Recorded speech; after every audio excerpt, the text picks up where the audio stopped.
Hello friends, welcome to English Adda. और आज हम बात करेंगे सब्जेक्ट वर्ब अग्रीमेंट की।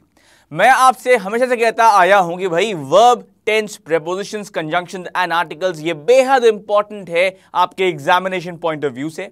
तो देखिए आज जो है हम लोग एक सुपर 7 रूल, एक नहीं बल्कि एक ऐसी हेडिंग जिसका नाम है सुपर 7 रूल्स, इनको डिस्कस करने वाले हैं।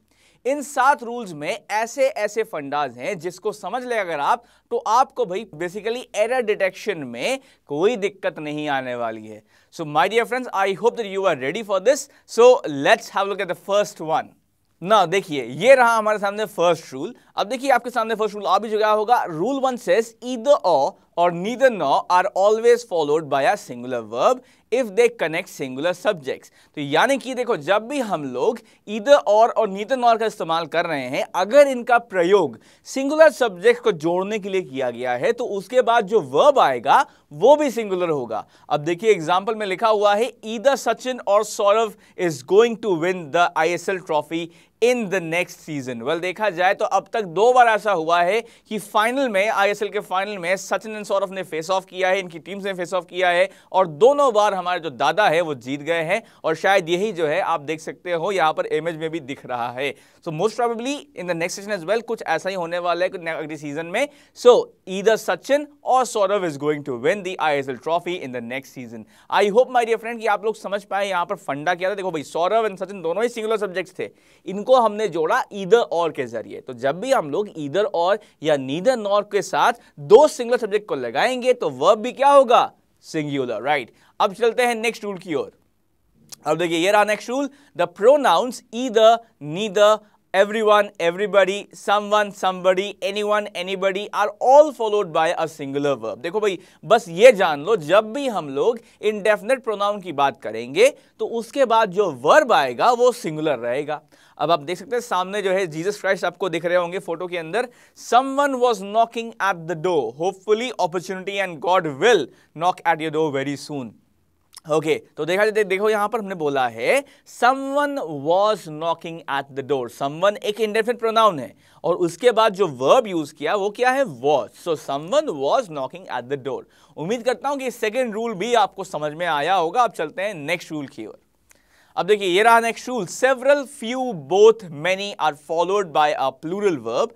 For example several students were able to crack the exam. अब देखा जाए, देखो भाई, तो सेवरल हो गया, फ्यू हो गया, बोथ हो गया, मेनी हो गया, ये सभी ऐसे वर्ड्स हैं कि इनके बाद जो वर्ब आता है ना वो प्लूरल आता है, ठीक है भाई। और इसीलिए हमने एग्जाम्पल में लिखा भी है several students were able to crack the exam. Alright, अच्छा भाई, अब लोग चलते हैं देखो नेक्स्ट रूल की ओर। और ये रहा next rule, when separate subjects are connected by and, a plural verb is used। when 2 parts of the same subject are connected by and, singular verb is used। अब देखा जाए कि ये जो फंडा जो है ना वो कुछ इस प्रकार से है कि एंड के साथ आप सिंगुलर वर्ब भी लगा सकते हैं और प्लूरल वर्ब भी लगा सकते हैं, लेकिन ऐसा कब कब हो सकता है ये जानना बेहद जरूरी है। तो देखिए, जब ऐसा हो कि सब्जेक्ट जो है वो अलग हो, when the subjects are different then the verb will be plural।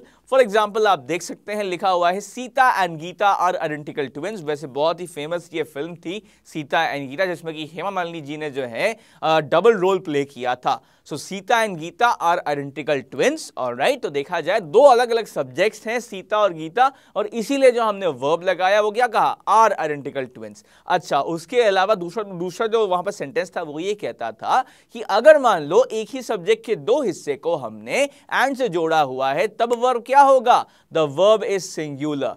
Okay, अब देखिए जो दूसरा एग्जांपल है उसमें लिखा हुआ है bread and butter is an amazing breakfast. अब देखिए ये जो ब्रेड एंड बटर है ये ब्रेकफास्ट के ही 2 हिस्से हैं ना, तो उसीलिए हमने यहां लिखा हुआ है bread and butter is an amazing breakfast. मैं उम्मीद करता हूं कि ये जो रूल है ये भी आपको समझ में आया और अब तक के जो 4 नियम है ये आपको अच्छे से समझ में आ गए होंगे।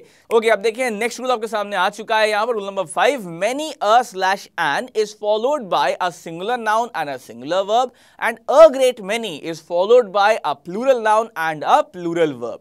तो देखिए यहां पर रूल ये है कि अगर आपके सेंटेंस की स्टार्टिंग मेनी अ या फिर मेनी एन से हो रही है तो उसके बाद जो नाउन आएगा वो भी सिंगुलर होगा और साथ ही में जो वर्ब आने वाला है वो भी सिंगुलर होगा।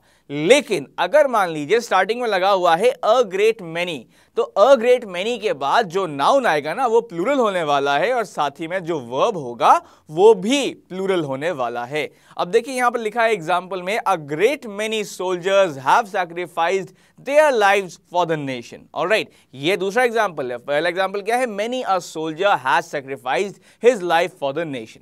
तो देखिए फर्स्ट एग्जांपल में मेनी अ से स्टार्टिंग था, इसलिए हमने क्या बोला, many a soldier has sacrificed his life for the nation. तो मेनी अ के बाद सिंगुलर नाउन आया सोल्जर और फिर सिंगुलर वर्ब भी आया हैज सैक्रिफाइस्ड। और वैसे ही देखिए जो सेकंड यहां पर रूल है, रादर जो सेकंड एग्जांपल है उसमें लिखा है अ great many soldiers have sacrificed their lives for the nation। तो a great many के बाद प्लूरल नाउन soldiers, फिर have plural verb have sacrificed their lives for the nation। अब देखिए साथ ही में जो हमारे देश के पहले पीवीसी थे, पीवीसी मेजर सोमनाथ शर्मा, उनके यहाँ पर शब्द दिए हुए हैं। ये बेसिकली इनका लास्ट कम्युनिकेशन था जो इन्होंने किया था अपने कमांडर से। वो ये था कि the enemy are only 50 yards from us, we are heavily outnumbered, we are under devastating fire, I shall not withdraw an inch but will fight to our last man and our last round। अब देखिए major Somnath Sharma जब गए थे लड़ने के लिए तो इनको बोला गया था कि श्रीनगर का जो एयर स्ट्रिप है वही बचा था, बिकॉज जो कब्बालीज थे पाकिस्तानी साइड से उन्होंने ऑलमोस्ट काफी सारा कब्जा कर लिया था। तो basically it was hardly a handful of main versus 700 कब्बालीज। तो आप समझ सकते हो कितना मुश्किल दौर रहा होगा, और उसके बावजूद उन्होंने ये कहा था कि मैं आखिरी सांस तक, आखिरी दम तक, आखिरी गोली तक लड़ता रहूंगा। और सबसे अचंभे की बात यह थी कि उस वक्त मेजर सोमनाथ शर्मा का एक हाथ, स्पेशली उनका राइट हैंड, टूटा हुआ था and it was in a slinger. और उन्होंने जब उनके लोग मरने लगे तो उन्होंने अपना प्लास्टर का जो उनके पास जो ट्रैप था उस ट्रैप से अपने उसी हाथ को निकाला and he started fighting with his own automatic machine gun using his fractured hand. तो आप समझ सकते हो कितनी इंस्पायरिंग स्टोरी है। और मैं ये आपको इसलिए बता रहा हूं क्योंकि आप सभी लोग इसको अपना कह सकते हो आइडियल बना के रखो। और साथ ही में जब भी आपको लगे कि एग्जाम के लिए प्रिपरेशन दिन बहुत कम है या आवर्स बहुत कम है, तो ये मत समझो कि दिन बहुत कम है। Don't count the days, make the days count. अब चलते हैं हम लोग नेक्स्ट रूल की ओर। देखिए जो नेक्स्ट रूल है आपके सामने आ रहा होगा यहां पर। ओके देखिए नेक्स्ट रूल है, when two subjects are joined by not only but also the verb is used according to the second subject। तो जब भी ऐसा होगा भाई कि not only but also की हेल्प से हमने दो सब्जेक्ट्स को जोड़े हुए होंगे, तो वहां पर देखिए जो verb आने वाला है that will be according to the second subject। अच्छा अब देखो एग्जाम्पल में लिखा भी हुआ है, not only the commander but also his soldiers fought bravely। Okay, so not only the commander but also his soldiers fought bravely। तो देखा जाए primarily not only the commander but also his soldiers fought bravely. और इसके regarding हम लोग ऐसे भी बोल सकते हैं कि not only the commander but also his soldiers were awarded medals. Alright, अब देखिए आपके सामने एक जो हमारा हॉर्स माउंट रेजिमेंट है वो दिख रहा है। बेसिकली अभी ये प्रेसिडेंशियल गार्ड्स हैं। ऑलराइट, और एक बहुत ही इंटरेस्टिंग फैक्ट ये है कि हमारे देश के बारे में, जब पाकिस्तानी आर्मी ने पहली बार कश्मीर पे हमला किया था तो इंडियन आर्मी की जो यूनिट गई थी डिफेंड करने के लिए, that was a Sikh regiment headed by a Muslim commander। All right, and that defined the history and destiny of Indian democracy। अब चलते हैं हम लोग लास्ट रूल देखते हैं यहां पर, और जो लास्ट रूल है देखिए आपके सामने आ गया होगा, when two subjects are connected by with, along with, as well as and besides, the verb is used according to the first subject. तो जब भी ऐसा होगा भाई कि विद का इस्तेमाल करते हुए या अलोंग विद का इस्तेमाल करते हुए या एज वेल एज का इस्तेमाल करते हुए या बिसाइड्स का इस्तेमाल करते हुए हम लोग सब्जेक्ट को जोड़ेंगे, तो वर्ब जो आएगा that will be according to the first subject. अब आप देख सकते हैं हमारे अभी जो प्रधानमंत्री हैं, जो हमारे ऑनरेबल प्राइम मिनिस्टर है, माननीय प्रधानमंत्री जी हैं, जो उनकी जीत हो गई, उस जीत के पहले का टाइम था बेसिकली ये रैली मोड में यहाँ पर हमारे प्रधानमंत्री ji, the politician as well as his supporters arrived at the venue। अच्छा अब देखा जाए तो हम ऐसे कह सकते हैं the politician as well as his supporters arrived at the venue, या फिर हम लोग ये भी कह सकते हैं the politician as well as his supporters was welcome। Alright, क्यों? क्योंकि as well as के साथ हमने देखो जोड़ा हुआ है सिंगुलर सब्जेक्ट और प्लूरल सब्जेक्ट, लेकिन जो वर्ब लगाएंगे वो होगा पहले वाले के हिसाब से, इसीलिए द पॉलिटिशियन as well as his supporters was welcome।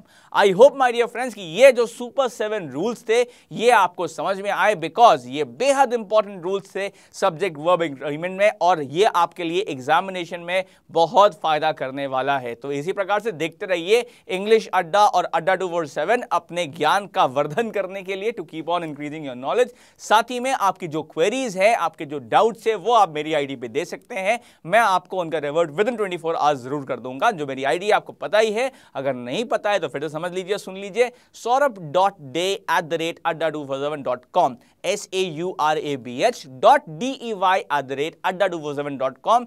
You are watching English Adda only on Adda 247, and hey, with us, the government job is right there in your pocket. Thank you.